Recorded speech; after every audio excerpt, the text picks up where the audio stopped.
Maging patay na patay at mababaliw ng husto sa pagmamahal sa inyo ang inyong minamahal.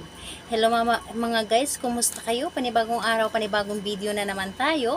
And sa araw na ito ay isa na naman video ang aking tuturo sa inyo na simpleng gabay o simpleng pamamaraan na makakatulong sa atin. At bago ang lahat, gusto ko lang mag-disclaimer sa mga taong hindi naniniwala at hindi gusto ang mga kagaya nitong video. Please skip this video and maghanap kayo ng videos na gustong gusto nyo dahil ang video na ito ay para lamang ito sa mga taong naniniwala and gusto mag-try. Sa lahat po ng mga nagko-comment dito sa aking video, dito sa loob ng aking channel, mag-ingat sa lahat ng mga nagre-reply sa inyo na dinadala kayo sa kanilang WhatsApp, imo app upang makaiwas po tayo sa scam. Ngayon po, paano nga ba maging patay na patay at baliw na baliw sa atin ang ating karelasyon, ang ating boyfriend, girlfriend o di kaya yung ating asawa? Dito po ay pwede itong gawin sa parihas ang kasarian, babae ito babae and lalaki ito lalaki. And syempre naman sa ating babae at lalaki na mag-partner. And pwede mo itong gawin kahit na kayo ay magkalapit at magka-LDR sa isa't isa.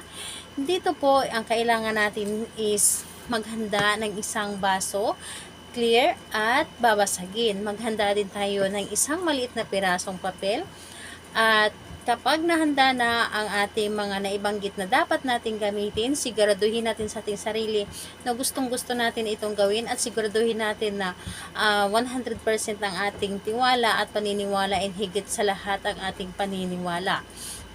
And ayun po, kailangan na mag-isa ka lamang na gumawa nito at wala pong dapat na nakakaalam at hindi mo rin ito ipagsasabi sa kahit kanino. Ngayon po, kapag ready ka na, ay pwede mo na itong simulan.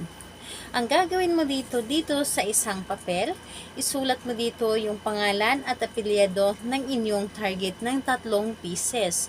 So 3 pieces mo siyang isulat, 3 beses po, and kapag naisulat nyo na dito ng 3 beses ang pangalan at apelyido ni target, ang gagawin po ninyo, ilagay po ninyo dito sa loob ng baso.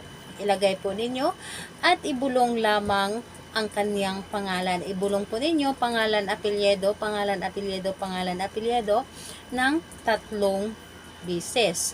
And kapag naibulong nyo na, sabihin ninyo dito, maging patay na patay at mababaliw ka ng husto sa pagmamahal sa akin.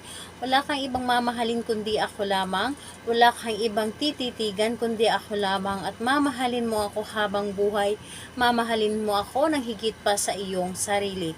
Mamahalin mo ako ng walang kahati. So lahat na dito ay sabihin mo dito yung tipong nanggagaling sa inyong puso ang inyong mga sinasabi.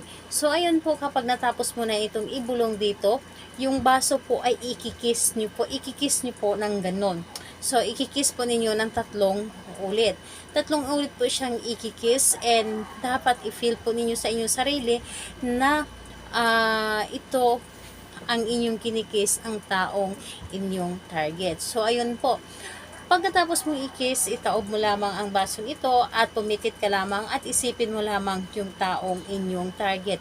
And pagkatapos nun, ilagay mo ito sa ibabaw ng inyong misa or ibabaw ng inyong cabinet or jura box. Itaob nyo lamang ng pagganon.